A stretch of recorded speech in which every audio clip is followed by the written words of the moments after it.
رحم الله من قرأ سورة المباركة الفاتحة. بسم الله الرحمن الرحيم. الحمد لله رب العالمين الرحمن الرحيم مالك يوم الدين إياك نعبد وإياك نستعين اهدنا الصراط المستقيم صراط الذين أنعمت عليهم غير المغضوب عليهم ولا الضالين. الحمد لله. أعوذ بالله من الشيطان اللعين الرجيم. بسم الله الرحمن الرحيم. الحمد لله بارئ الخلائق الأجمعين باعث الأنبياء والمرسلين، ثم الصلاة والسلام على أشرف الأنبياء حبيب قلوبنا وشفيع ذنوبنا أبي القاسم محمد. اللهم صل على محمد وآل محمد. ثم الصلاة والسلام على أهل بيته الطيبين الطاهرين المعصومين المظلومين، لا سيما ولي الله الحجة ابن الحسن صاحب الأمر والزمان. اللهم صل على محمد وآل محمد. روحي وأرواح العالمين له الفداء، ولعنة الله على أعدائهم أجمعين من الأولين والآخرين إلى قيام يوم الدين. آمين رب العالمين. أما بعد، قال الله تعالى في محكم كتابه الحكيم. بسم الله الرحمن الرحيم. إنما يريد الله ليذهب عنكم الرجس أهل البيت ويطهركم تطهيرا. اللهم صل على محمد وآل محمد وعجل فرجه. صدق الله العلي العظيم وآمنا به. زينوا مجالسكم بذكر محمد وآل محمد. اللهم صل على محمد وآل محمد. Would like to extend or begin by extending our condolences to the master of our time, Maulana Sahib al-Amri wal Zaman, upon the martyrdom of his grandfather, Imam Muhammad al-Jawad, salawatullahi wa salamuhu alayh. May Allah Azza wa Jal grant us the opportunity to perform his ziyarah in the dunya, to have his khidmah, to perform his khidmah in the dunya, and to gain his shafa'ah and his intercession in the akhirah. Ahibai, history's witness that Bani Abbas built its empire upon the blood of Ali Muhammad. The pretext for the revolution for Bani Abbas to come into power and to overthrow Bani Umayyah, as we have stated in numerous majalis in the past, was on the basis of seeking revenge and returning the rightful position of Ahlul Bayt within the Ummah Islamiyah.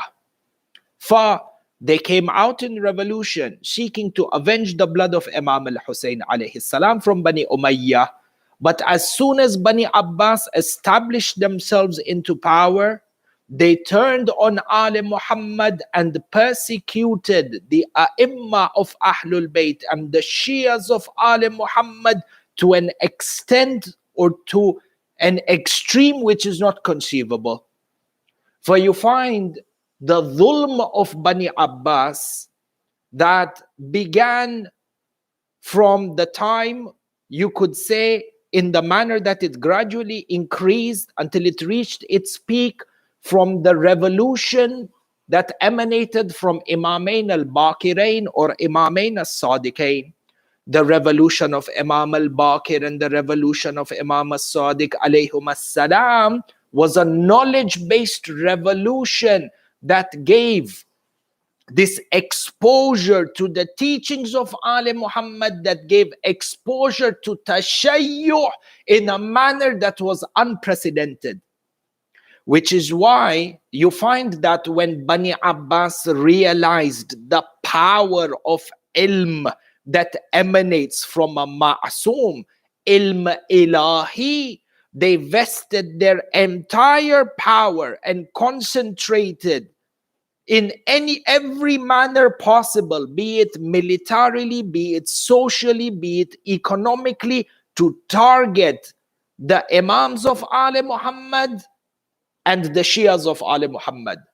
Which is why you will find that when you look at history from a holistic perspective, history of Ali Muhammad, you find that a lot of the hadith in regards to taqiyya began to emanate from the time of Imam as-Sadiq towards the end of his life. Which is why you see towards the end of his life, Imam as-Sadiq alayhi salam was under house arrest. During the end of his life, Imam as-Sadiq alayhi salam, as many of you know, when he was holding majalis of Imam al-Hussein alayhi salam in his house, the secret police would barge in and they would ask Imam as-Sadiq, why this gathering? Imam as-Sadiq alayhi salam would say to them that we're weeping for a child, for an infant that has died in our family. And they would leave. But Imam as-Sadiq alayhi salam intending Abdullah Radih Aliyun al-Asghar. Towards the end of his life, Imam as-Sadiq alayhi salam's house was burnt. For you find that this hadith or these ahadith in regards to taqiyya that emanated from Imam as-Sadiq alayhi salam towards the end of his life, as the dhulm of Bani Abbas began to take an approach that was unprecedented. And you see the peak of this dhulm, or you see this dhulm, this oppression reaching a peak with the imprisonment of Imam Musa ibn Ja'far al-Qadim alayhi salam. 14 years in multiple jails across Baghdad. And at that time, the Shia were persecuted at its highest. Bas, a shahid over here, the point that I want to make, or one point that we want to make, is that even though Imam as-Sadiq alayhi salam commanded and narrated, or from him emanated multiple hadith in regards to taqiyya, taqiyya in itself does not mean abandoning the faith.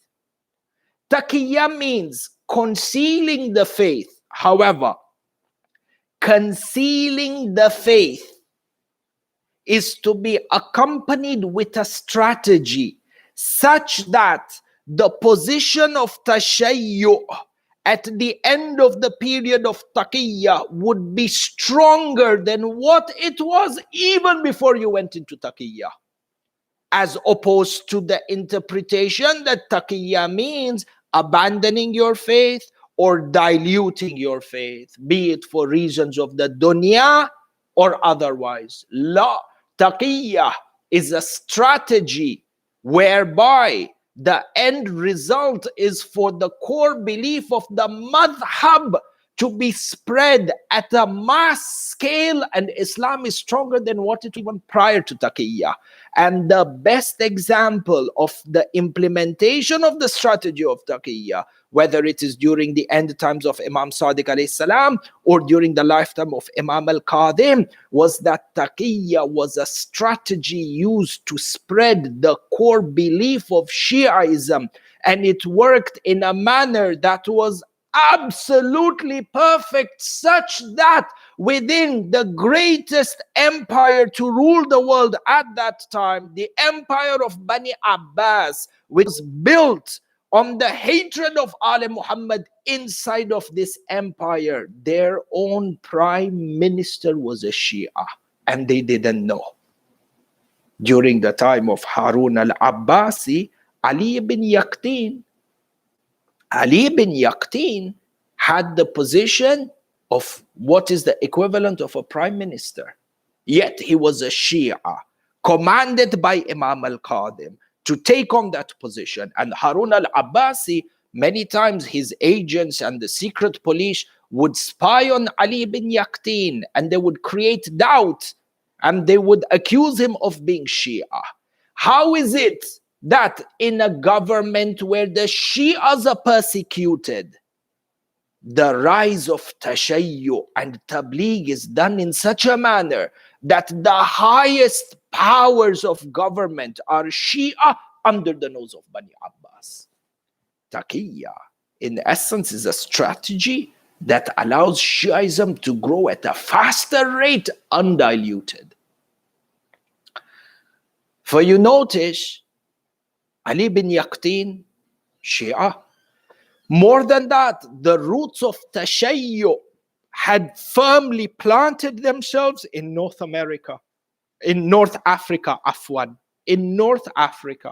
which is why you find that it is not coincidence that a number of the mothers of the A'immah, starting from Imam al-Qadim and Imam Rida and Imam al-Jawad and Hadi, were from North Africa.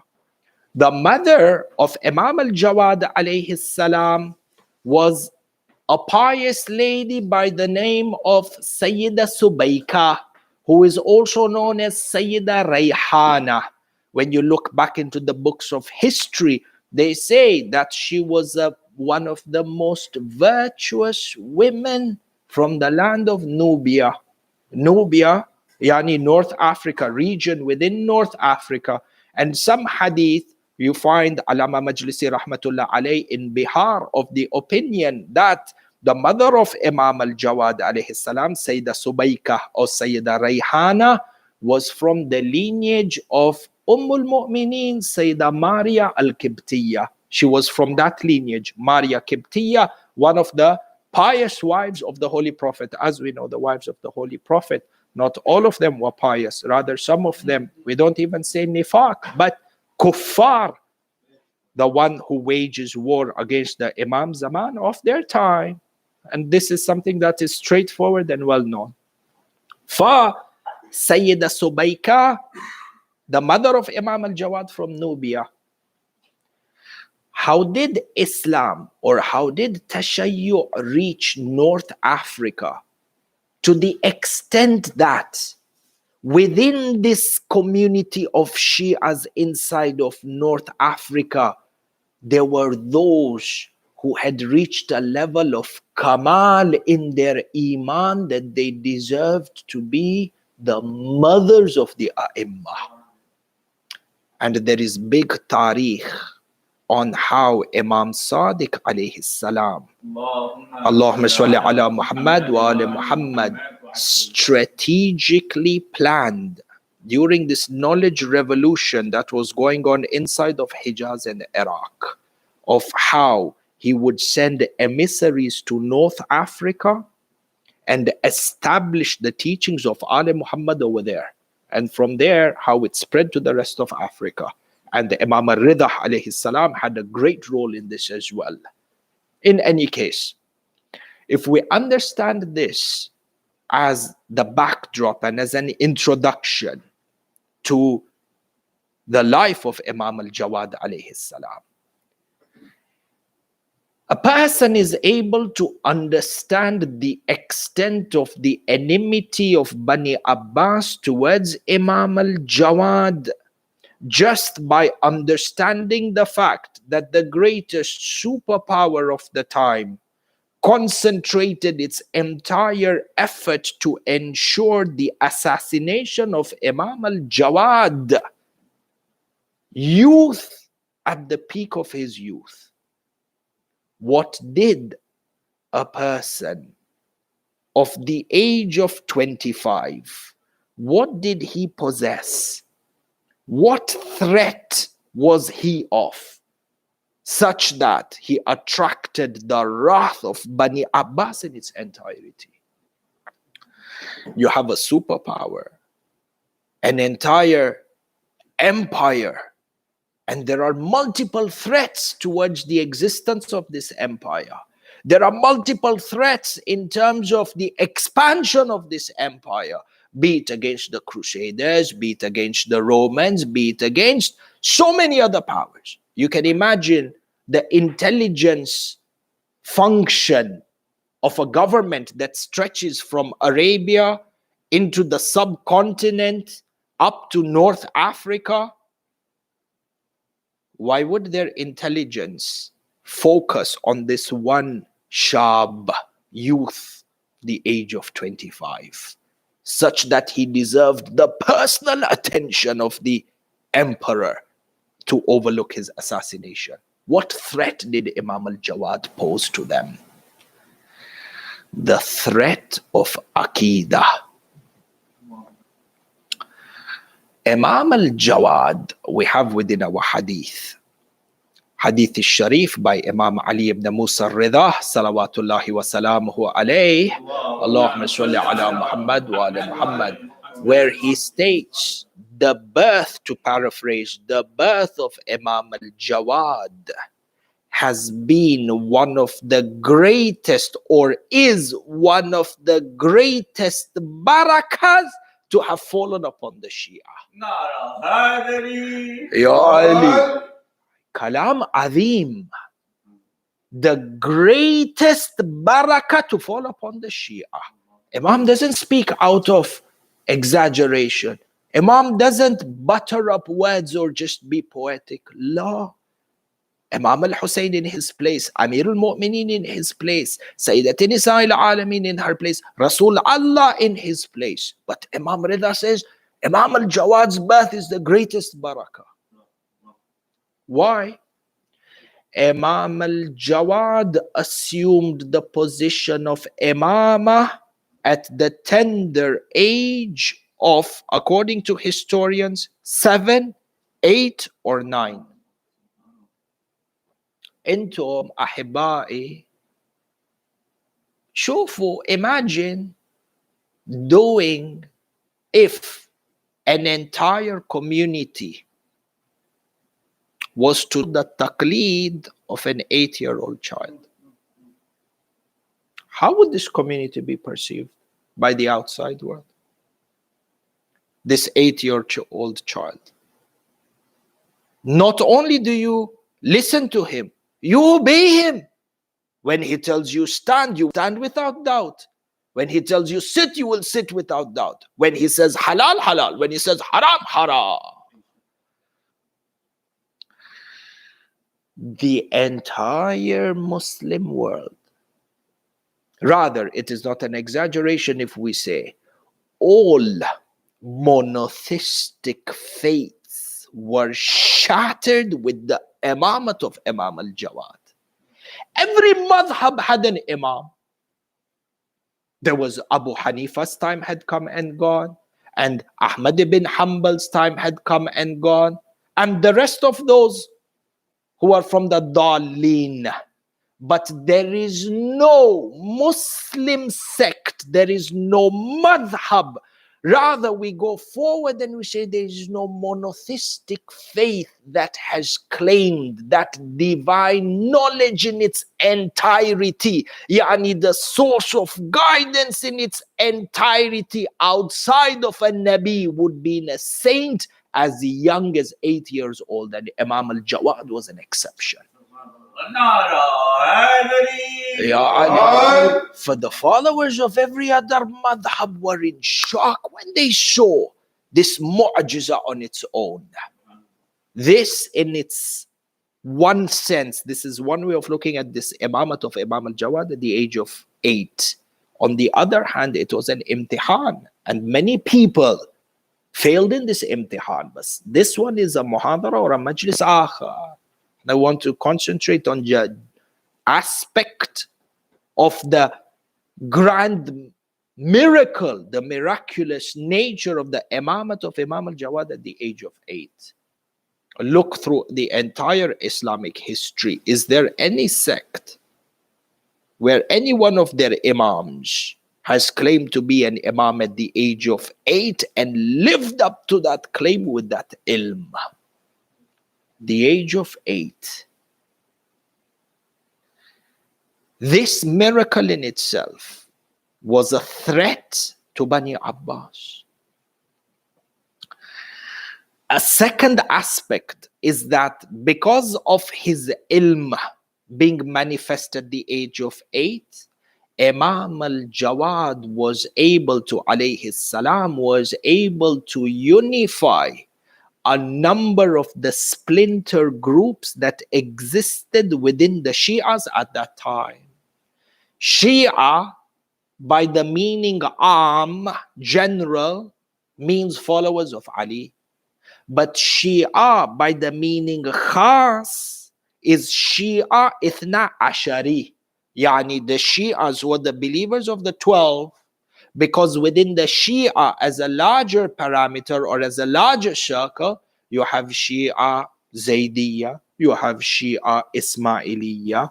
From amongst the Shia, you had the Waqifiyya. The Waqifiyya were those who rejected the imamat of Imam al-Rida alayhi salam. But upon the birth of Imam al-Jawad and his miraculous nature of conveying ilm at the age of 8, a number of the Waqifiyya came back into Shiaism. And this was a threat for Bani Abbas. Because for Bani Abbas, any splinter group that existed within the Shia, so long as they are opposed to Ali Muhammad, they were an ally. Even though you find the Zaydiyya, they are Shia, but they are not Ithna Ashari. The Zaydiyya were in conflict with Bani Abbas for a very long time. But there were certain points in history where the Zaydiyya and the Bani Abbas, despite being enemies, because they had a mutual enemy, a common enemy, for them to have a strategic alliance and to partner up against Ali Muhammad was in their maslahah. You see the same thing in politics right now. Two countries are at war. A third one comes out, and these two warring nations will partner together, form an alliance to hit the third one. Masalih, maslahah. For Imam al-Jawad alayhi salam was able to reconcile and unify a number of these splinter factors, these splinter groups under the flag of Ali Muhammad. I Wahid. It's formed a threat. A unified ummah in Aqidah is always a threat to the powers of kufr and dhalal. This is one. Number two, Imam al-Jawad alayhi salam played a vital role and was extremely vocal in ensuring that the core values and principles of tashayyu' became part and parcel of mainstream practice within Islam. Kalam Azim.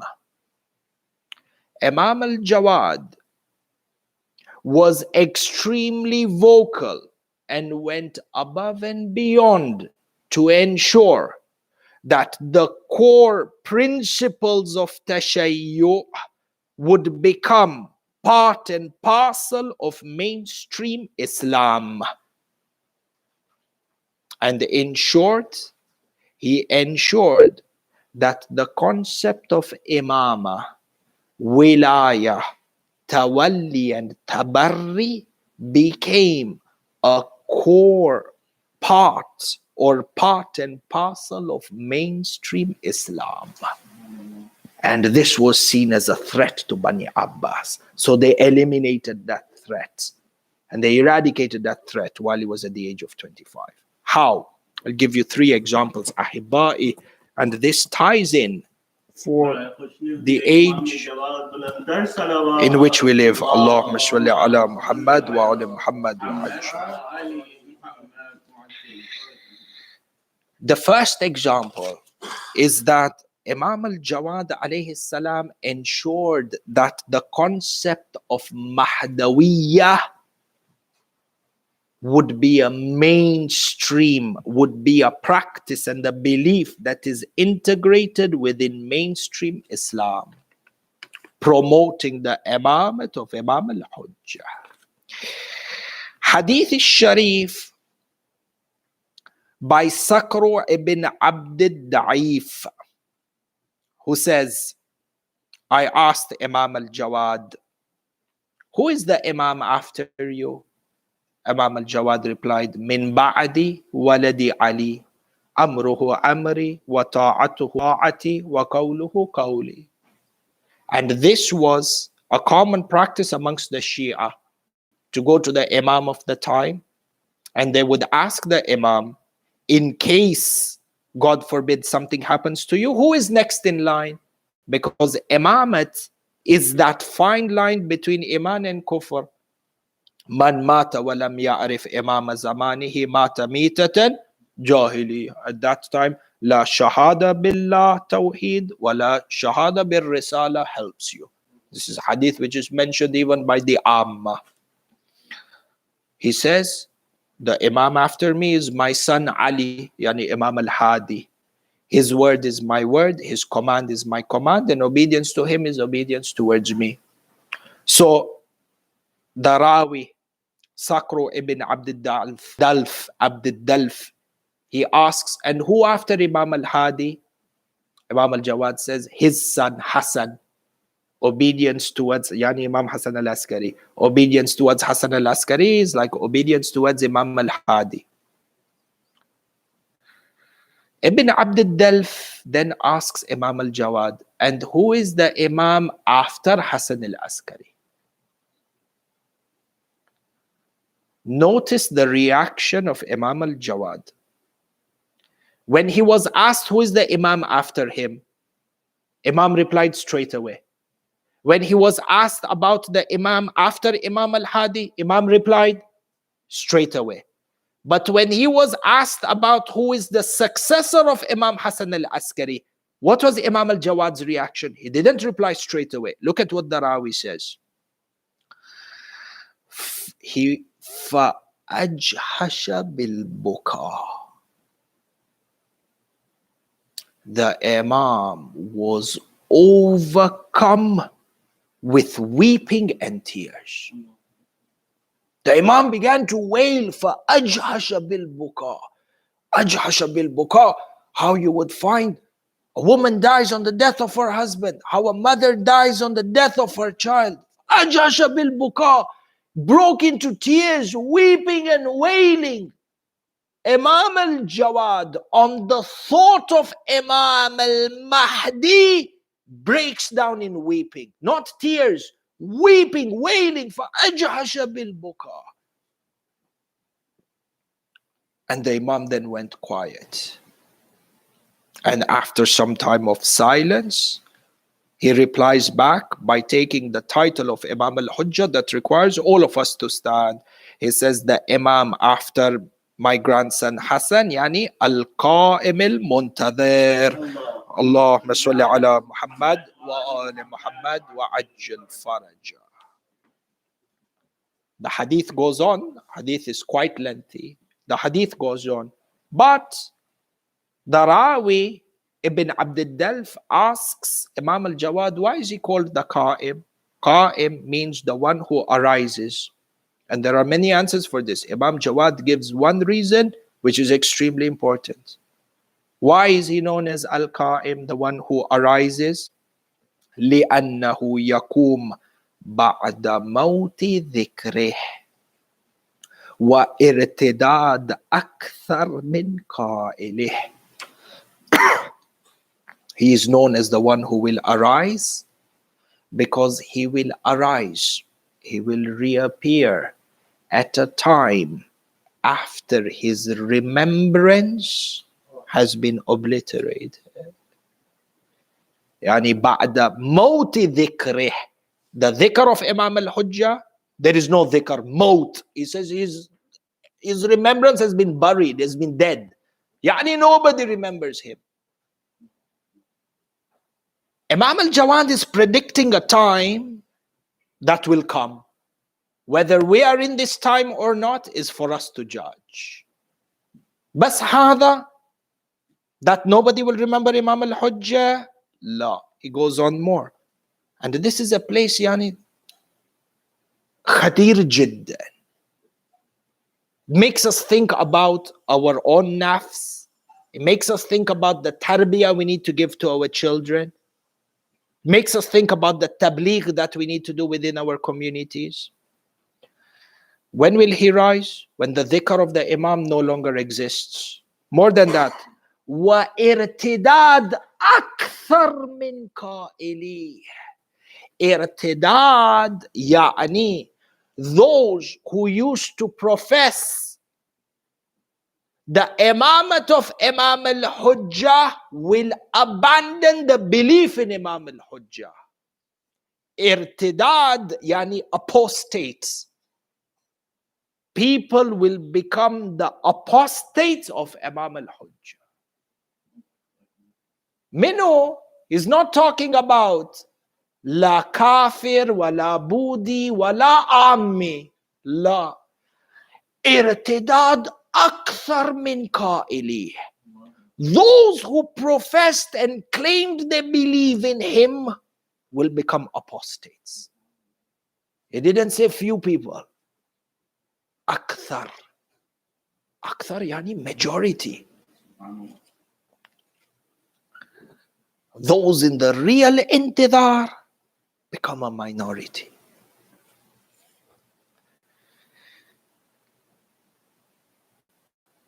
I don't know if any one of you have felt this. Sometimes you are in a community, sometimes you are in a gathering. Because you are different, you feel estranged. You feel you don't fit in. And it's a very uncomfortable place to be in. You can't wait to leave. Maybe your interests are different from everybody else's interests. Maybe your way of thinking is different from everybody else's. Maybe your way of dressing is different from anyone. But imagine being stuck in that end. You're uncomfortable. Imam magnifies this to a state of Aqidah. The one who believes in the dhuhur of the, leave dhuhur, in the existence of the Mahdi, becomes a minority. He becomes the abnormal, and the new normal is to not believe in the Mahdi. This is the direction in which the world, the direction in which the Shia are moving. Imam al-Jawad alayhi salam says. Hence, it is no coincidence when Imam al-Jawad is asked about Imam al-Hujjah, the Rawi says, فَأَجْحَشَ بِالْبُكَى. The Imam began to weep. When you look at the dua of Imam al-Hujjah to be recited every Friday, rightfully by Imam al-Sadiq, it is termed as dua al-Nudba. Nudba yani weeping, and there is hadith on Nudba right now. Allahumma salli ala Muhammad wa ala Muhammad.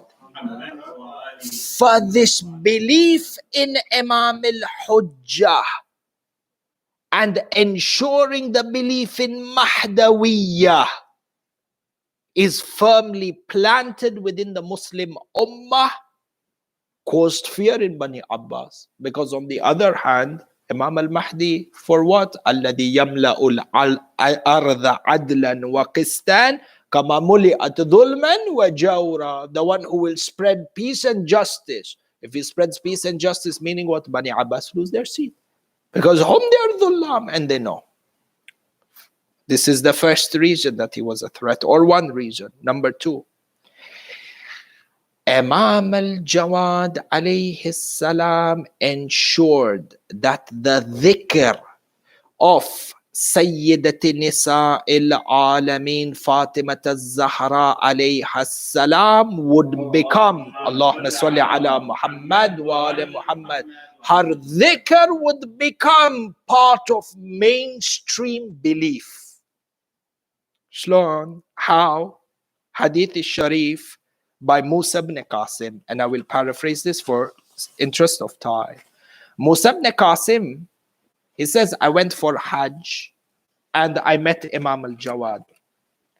I met the Imam and I asked him, Yabna Rasulullah, is it permissible for me to do mustahab tawaf on behalf of the Imams? Yani on behalf of your grandfathers, on behalf of Rasulullah, on behalf of Amir al-Mu'mineen and Imam Hassan, Hussein, so on and so forth. Because some Shias tell us that this is not permissible. Tawaf mustahab, a person can do niyyah, that I am doing the tawaf on behalf of, for example, Amir al-Mu'mineen alayhi salam. Demonstration of love for Amir al-Mu'mineen. So even at that time, there were those who had problems with Amal Khair being done in the name of Ahlul Bayt. So there was this balbala, confusion. So Musa ibn Qasim went and asked Imam al-Jawad. So Imam al-Jawad said to him, of course, do tawaf on behalf of Ahlul Bayt. There is no problem. They left. 3 years later, Musa ibn Qasim sees Imam al-Jawad again in Hajj. And he goes to Imam al-Jawad and he says to him, Yabna Rasulullah, do you remember 3 years ago I asked you about the question whether we can perform tawaf on behalf of the A'imma and the Ma'sumin? And you said yes. Imam al-Jawad said yes.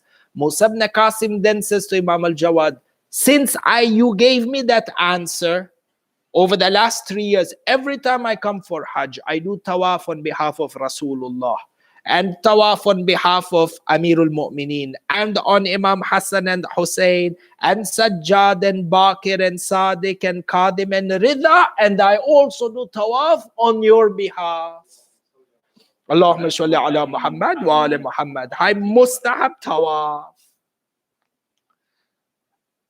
Imam al-Jawad thanked him and prayed for him, yani for his success. Musa then came back to Imam al-Jawad and he said to him, Yabna Rasulullah, maybe I do tawaf on behalf of your grandmother Sayyidah Fatima al-Zahra. Maybe I do it, maybe I don't. Sometimes I do it, sometimes I don't. Do you know what was Imam al-Jawad's response? عليك بهذا استزد منه فإنه أفضل ما أنت فاعله. Imam al-Jawad says to him, عليك بهذا, and it is upon you to do this and increase from the tawaf on behalf of Sayyidah Fatima al-Zahra, for indeed it is the best of deeds that you can perform. Yani Imam al-Jawad warrants the best of deeds in Makkah al-Mukarramah to be tawaf done on behalf of Sayyidati Nisa al-Alameen. When Imam al-Jawad says this, he is making tawaf on behalf of Sayyida Fatima al-Zahra mainstream practice in Hajj. Meaning what? Imam al-Jawad, Ma'soom Imam al-Jawad, Quran Natik, Allah subhanahu wa ta'ala describes the Kaaba in Surah Ali Imran by saying, Inna awwala baytin wudi'a linnas lalladhi bibakkatin mubarakan wa hudan lil alameen. This Kaaba, which is a symbol of Tawheed, this Kaaba, which is a place of guidance, Imam al-Jawad says, this symbolism of Tawheed circumambulate around it with the name of Sayyida Fatima al-Zahra.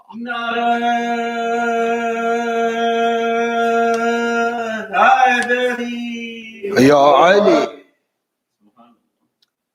Do you know? Speaking about Sayyida Fatima al-Zahra was forbidden. People couldn't mention how she was assaulted. Imam al-Jawad said, do tawaf, Mawsam al-Hajj, when Muslims from the entire world have congregated here, you do tawaf on behalf of Sayyida Fatima. And the next natural thing is that why are we doing tawaf for Fatima? Who is Fatima? How did she die? Where is she buried?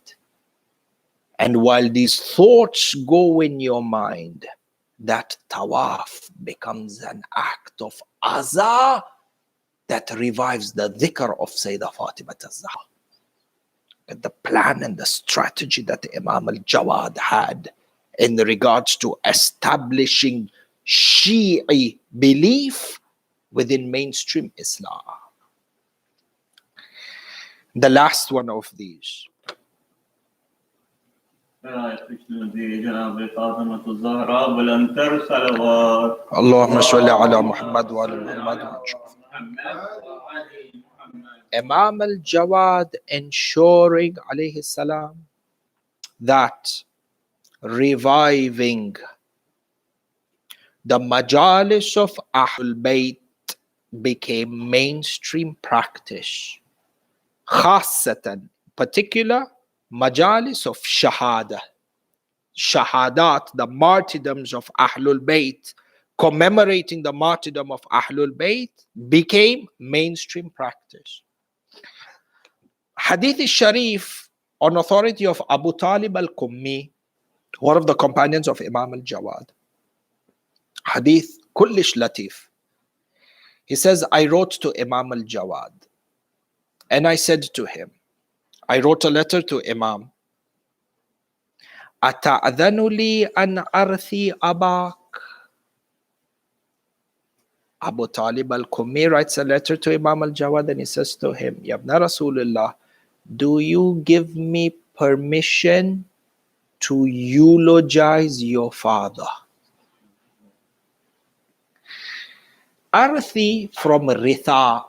Ritha, yani to recite what we say in the subcontinent, Nawha or Marthia. Take under Ritha Masa'ib of Ahlul Bayt as well. You and I, we sit on the farsh. May Allah give a long life to all the reciters of Nawha and the Marthia who keep the dhikr of Ali Muhammad alive and create that hamas and that fervor within the hearts of the mu'mineen. And this is a great service. You and I, we need to understand the importance and the greatness of this maqam. When Abu Talib al-Qummi wanted to recite a Marsiya for the Imam, he first sought permission from the Imam. Shay'un adim. And this goes, and I say to myself, even for the khutaba, person sits on the mimbar, there is a protocol. Seek permission from Ahlul Bayt for them to give you the tawfiq to even speak about them. Abu Talib al-Qummi says, even before I recite poetry for the Imam, let me ask the Imam for permission. Do you give me permission to do this? Satan tawfiq. Until today, you will find khutbah who will recite 2 rakat salah as a way of seeking permission and tawfiq before they sit on the mimbar. And the same thing with lot of nawha khans and the reciters and poets and so on and so forth. So he says, do you give me permission to recite nawha, eulogize, recite poetry on your behalf? What was the answer of the Imam? Imam didn't say it's permissible. Imam didn't say it's mustahab. Imam didn't say if you want to recite. La. The question was what? Can I recite a eulogy for you? Look at the jawab of the Imam. The Imam replied by writing. He says, Amma ba'ad undubni wandub abi. The question is, can I recite poetry for you?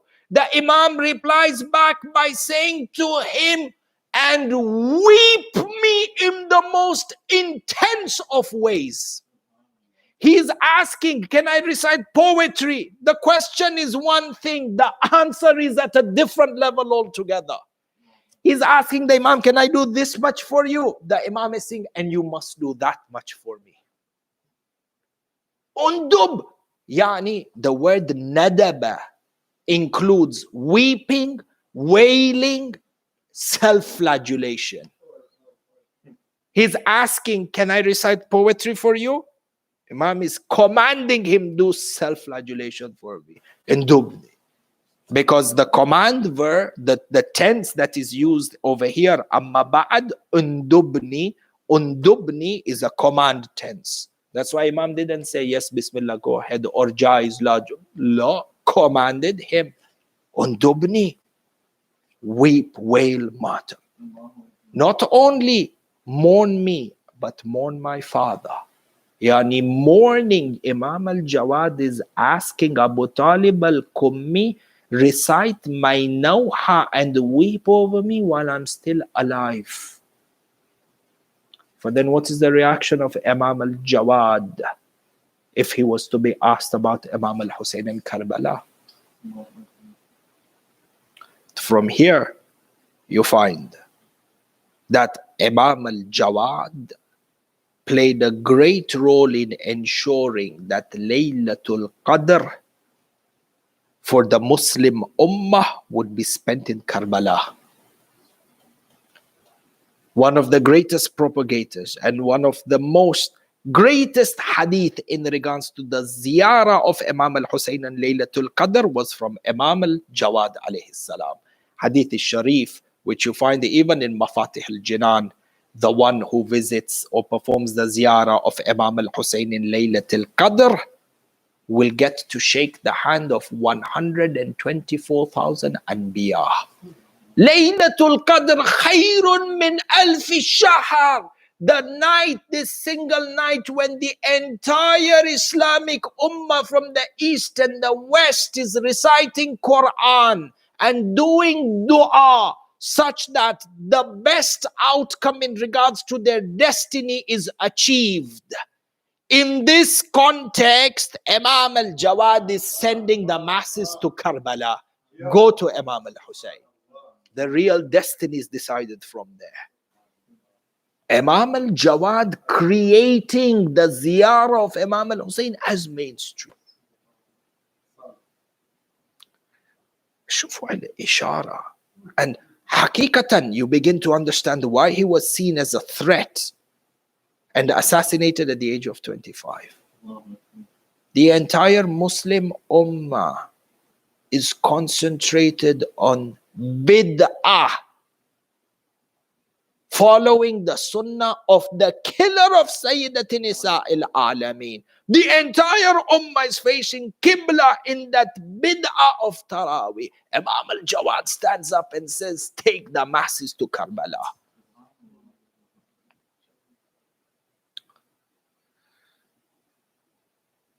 Upholding the sha'air of Imam al-Hussein. And I will say this as a final message before we begin the Masail. If you understand and we were to embark and embrace the lessons from the life of Imam al-Jawad, in terms of being at the forefront when it comes to Imamat and Wilaya and Ahlul Bayt. And you keep in mind the difficult times in which we live. And the fact that we are at the doorstep of Shahrul Muharram. Ahibba'i, and I say this to myself before I say this to anyone. But we have a collective responsibility towards reviving and ensuring the dhikr of Imam al-Hussein is not compromised. And our marajah in Najaf al-Ashraf, number of our marajah from the Hawza Ilmiya Najaf al-Ashraf and Karbala al-Muqaddas and in Qom have come forward and in the last few days have released statements of the effect that the majalis of Imam al-Hussein should not be compromised due to the global pandemic. Take the precautions as stated by the medical authorities, but these precautions should not be a barrier to uphold the majalis of Imam al-Hussein. There is no contradiction. It's a matter of adapting and embracing inconvenience for the sake of Imam al-Hussein. And this is what the Shia Ummah is to prepare for.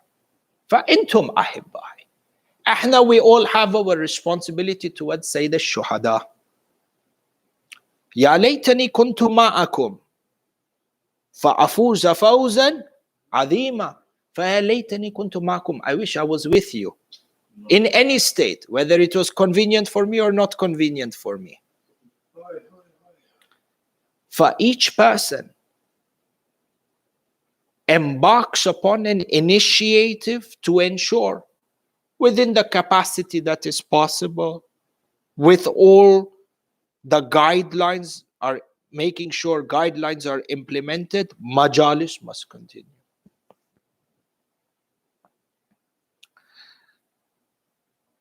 This in itself is an imtihan. And it is for each person to decide which line of the imtihan he wants to be in. And let me read you from the Maqtal the words of Sayyidah Zainab al-Kubra to Imam Sajjad alayhi salam. And I hope that these are words of tashji', encouragement for myself, into mu'mineen, mu'minat, and whoever is following over here, for our responsibilities for Shahrul Muharram. 2, 3, 4 great minds. 2, 3, 4 minds get together. Sayyid al-Shuhada, Sayyidat Nisa al-Alamin, bring the barakah. Which line do you belong to? This hadith conversation between Sayyidah Zainab and Imam Sajjad on the 11th of Muharram. When they are leaving Karbala to go towards Kufa. And now Imam Sajjad and Sayyidah Zainab and the rest of the women have been brought into the Maidan, and they are seeing the mutilated bodies of Imam al-Hussein and the rest of the companions. Imam al-Sajjad, the hadith says, وَأَمَّا عَلِيُّ بْنَ الْحُسَيْنِ فَإِنَّهُ لَمَّا نَظَرَ إِلَىٰ أَهْلِهِ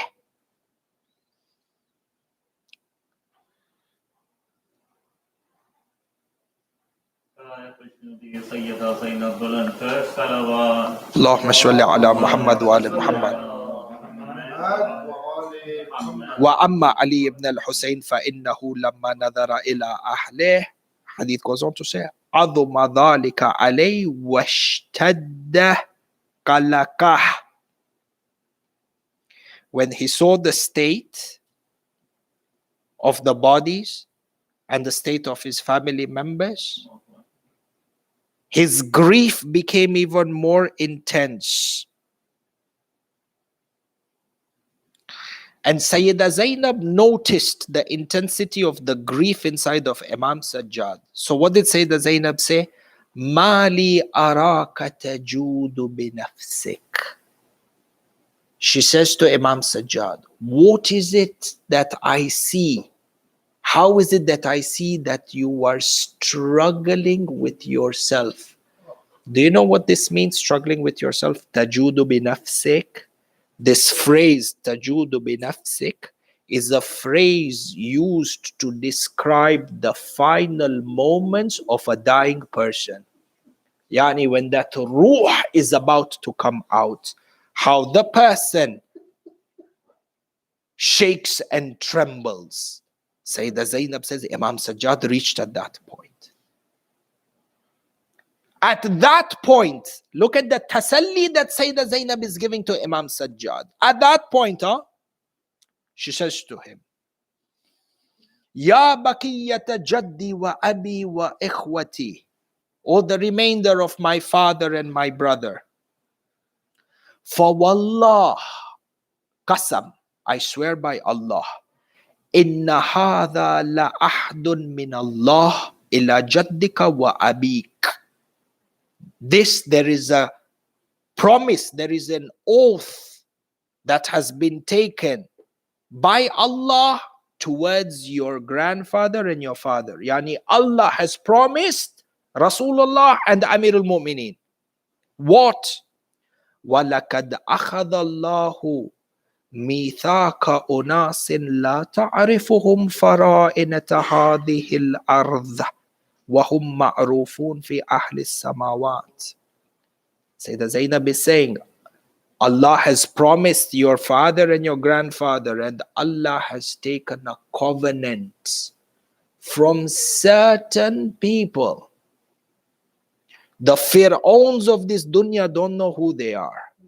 But these people from whom Allah has taken a covenant, they are very well known in the heavens. Ma'rufin or ma'rufun. Very well known in the heavens amongst the angels. What will they do? أنهم يجمعون هذه الأعداء المقطعة والجسوم المدرجة فيوارونها. These are the people who will gather the bodies of the Shahadah and they gather the body of Imam al-Hussein and they will bury it. This is one. The other, وَيَنْسِبُونَ بِهَذَا الطَّفْ عَلَمًا. These are people who will create or who will put a flagship around the grave of your father Imam al-Hussein. What is a flag used for? Representation, recognition. So Sayyida Zainab is telling Imam Sajjad, Allah has taken a covenant from people. And these people are not known by the Fir'auns. They are known by the Malaika, that they will create channels of recognition and representation for the bodies that are being buried here in Karbala. Now this means what?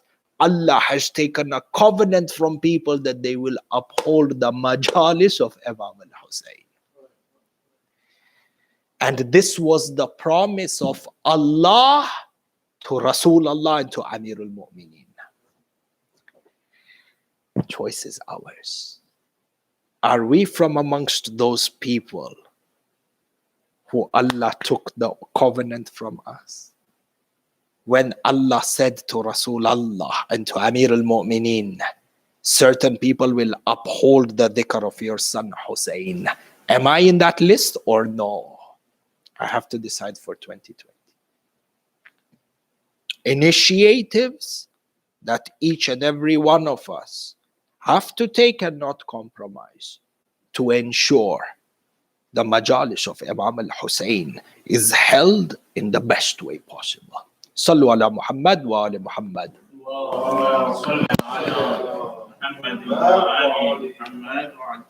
Hibai, the maqtal of Imam al-Jawad and the Shahadah of Imam al-Jawad alayhi salam. The narrations mention that Bani Abbas, the Qassid, leaders who had usurped the power of Ahlul Bayt. They were no longer able to bear the presence of Imam al-Jawad. So Mu'tasim al-La'in, together with his brother Ja'far and Ja'far's daughter al-Fadl, who was married to Imam al-Jawad, they decided to make a plot and to poison Imam Muhammad al-Jawad and end his life, as his existence was a threat towards the empire. Allah, Allah, Ya Ahibba'i. The Shahadat of Imam al-Jawad, the Shahadat of Imam al-Jawad has similarity with the Shahadat of Imam Hassan al-Mujtaba, and it has similarity with the Shahada of Abu Abdullah al-Husayn. How?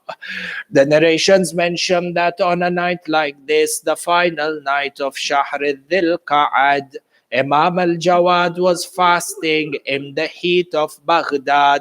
Having fasted the entire day, he came back into the house, and al-Fadl had already planned with Mu'tasim to poison Imam al-Jawad. The poison was administered in a certain type of grapes that Imam al-Jawad had wanted and Imam al-Jawad was fond of eating.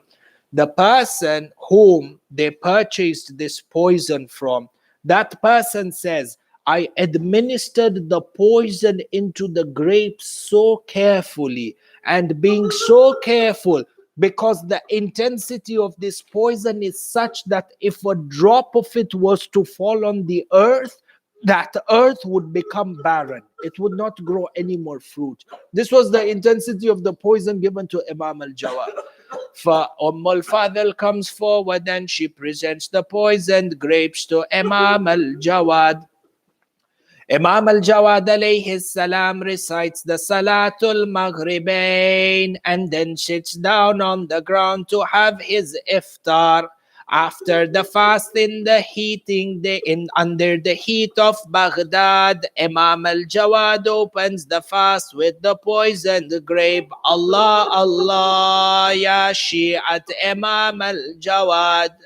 The narrations mention that as soon as Imam al-Jawad took a bite of the poisoned grape, he felt the intensity of the poison inside of him.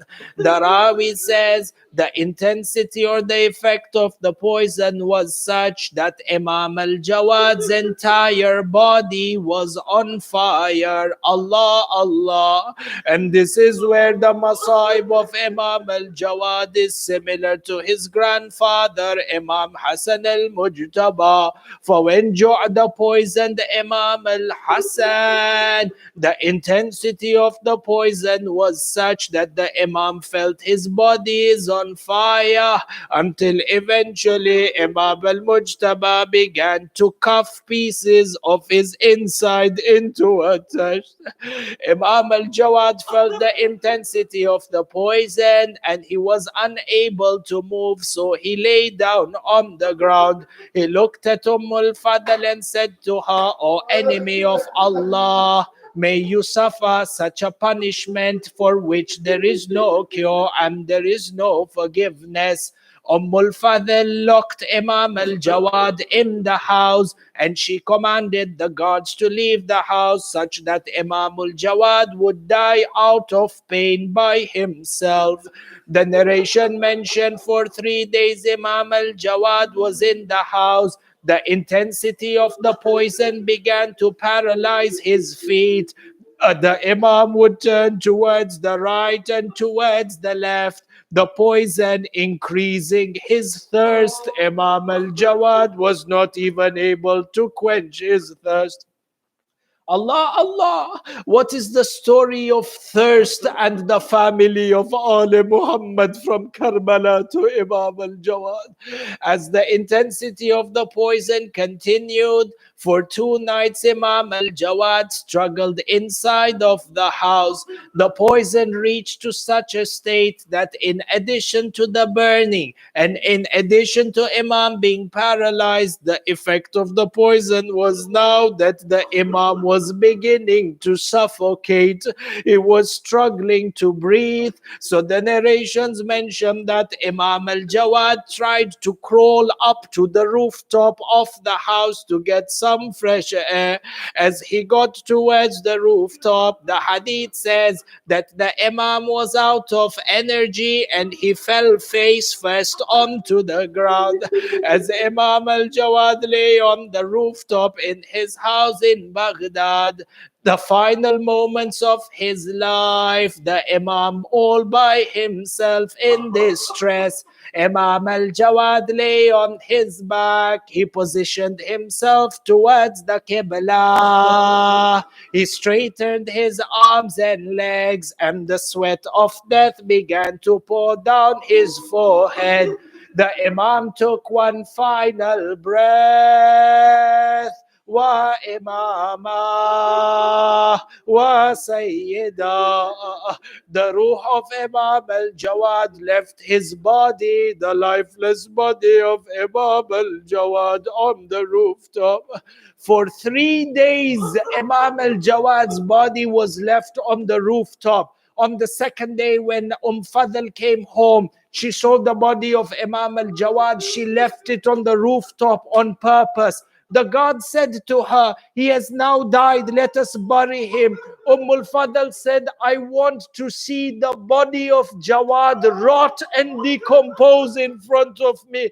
Allah, Allah, the Shias of Imam al-Jawad gathered outside his house 3 days. They haven't seen the Imam. They knew that something was not right.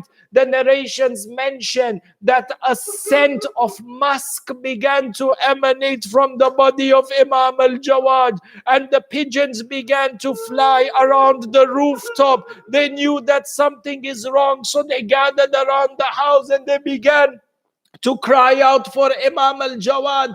At this time, the narration mentions that Fadl looked at the gods and she said to them, if they want their Imam, give them their Imam. Allah, Allah, ya Shia. The narrations mention that they lifted the body of Imam al-Jawad from the rooftop and they threw it down towards the street. Do not ask me how many bones were broken in the body of Imam al-Jawad. Ya Jawad, like your grandfather in Karbala, having beheaded Imam al-Hussein, Shimar al-La'in calls for 10 horsemen to trample over the body of Abu Abdullah. Allah, Allah. Ya Shi'at ala Muhammad, you are people of fiqh, you are people of ilm, you are people of tears. Look at what Shimar al-La'in said. Shimar said, bring 10 horsemen. Not only will we trample upon the chest, but we will also trample upon the back of Abu Abdullah. But I ask you, when you trample on the chest of a man, what is remaining from the back to trample on?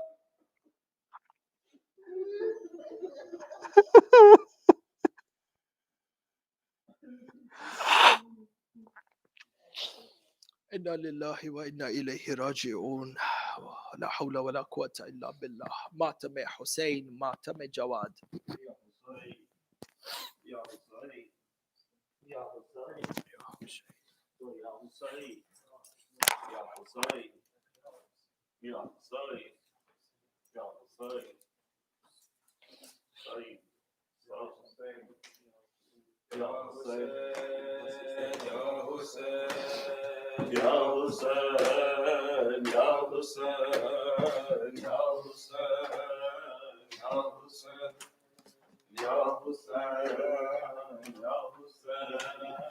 Ya Hussein. Bajaओ चांद मेरे, तेरी प्यास मैं बुझाऊं, बस पर मैं तेरी माँ हूँ.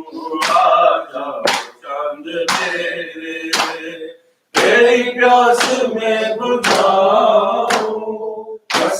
اصغر میں تیری ماں چاند میرے تیری پیاس میں بجھاؤں اصغر میں تیری ماں میرے داخلے کہاں ہو میرے داخلے کہاں ہو سینے تمہیں لگاؤں اصغر میں تیری ماں آجا چاند میرے تیری پیاس میں بجھاؤں اصغر میں تیری ماں آجا چاند میرے تیری پیاس میں بجھاؤں اصغر میں تیری ماں تیرے جھولے کو سکینہ رو رو کے چومتی ہے تجھے ڈھونڈتی ہے تیری موت کی خبر میں کیسے اسے سناؤں اصغر میں تیری ماں آجا چاند میرے تیری پیاس میں بجھاؤں اصغر میں تیری ماں آجا چاند میرے تیری پیاس میں بجھاؤں اصغر میں تیری ماں بیٹا تمہارا قاتل میرے سامنے کھڑا ہے جانے ہنس رہا ہے جانے لٹ گئی ہے کیوں کس طرح چھپاؤں اصغر میں تیری ماں آجا چاند میرے تیری پیاس میں بجھاؤں اصغر میں تیری ماں آجا چاند میرے تیری پیاس میں بجھاؤں اصغر میں تیری ماں لگتا ہے ماں سے اصغر ناراض ہو گیا ہے مقدر سو گیا ہے ڈھونڈوں کہاں میں اس کو اور کس طرح جگاؤں اصغر میں تیری ماں آجا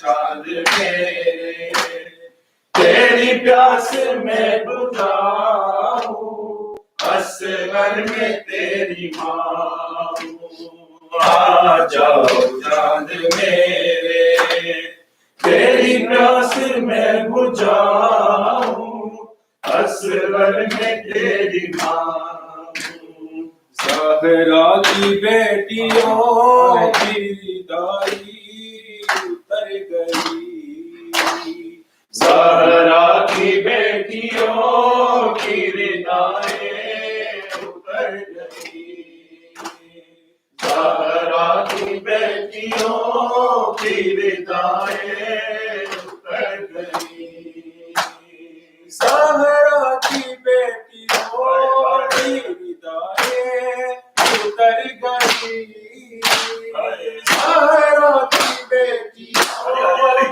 ردائیں اتر گئی سچائی کو صحیح صدایں اتر گئی زہرا کی بیٹیوں کی ردائیں اتر گئی زہرا کی بیٹیوں کی ردائیں اتر گئی زہرا کی بیٹیوں کی ردائیں اتر گئی لاشوں کو رسیوں میں جکڑ کے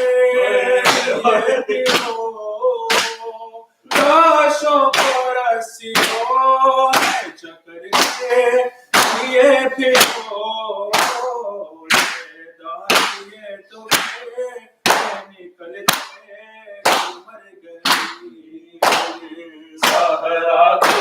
بیٹیوں کی ندائیں اتر گئی زہرا کی بیٹیوں کی ندائیں اتر گئی زہرا کی بیٹیوں کی ندائیں اتر گئی چاہتی تھی جو کبھی کبھی زہرا کی قبر میں جاتی تھی جو کبھی کبھی زہرا کی قبر میں جانے خدا حضور سے کیسے گزر گئی زہرا کی بیٹیوں کی ندائیں اتر گئی زہرا کی بیٹیوں کی ندائیں اتر گئی زہرا کی بیٹیوں کی ندائیں اتر گئی ظلم و ستم کی تیز ہوائیں جب چلی ظلم و ستم کی تیز ہوائیں جب چلی سب گلشن بدبو کی کلیاں بھر گئی زہرا کی بیٹیوں کی ندائیں اتر گئی زہرا کی بیٹیوں کی ندائیں اتر گئی زہرا کی بیٹیوں کی ندائیں اتر گئی زہرا کی بیٹیوں کی ندائیں اتر گئی زہرا کی بیٹیوں کی ندائیں اتر گئی سجادے کو ظریف سجائے اتر گئی زہرا کی بیٹیوں کی ندائیں اتر گئی زہرا کی بیٹیوں کی ندائیں اتر گئی